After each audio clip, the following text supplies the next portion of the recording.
सोनाळा येथे 5 देशी कट्टे, मॅगझिन व 16 जिवंत काडतुसं जप्त. मध्य प्रदेशातील 2 तस्कर अटकेत, शस्त्र माफिया फरार.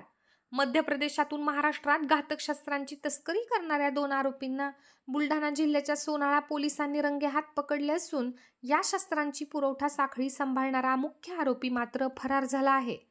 गोपनीय माहितीच्या आधारे सोनाळा पोलिसांनी सापळा रचून ही कारवाई केली आहे.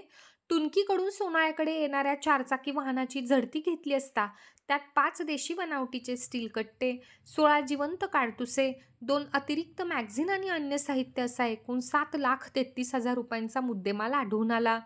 पोलिसांनी ही सर्व साहित्य जप्त केलं आहे.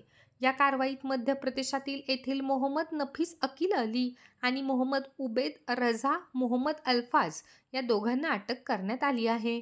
तर शस्त्रे काडतुसे पुरवणारा अज्ञात शस्त्र माफिया फरार झाला आहे.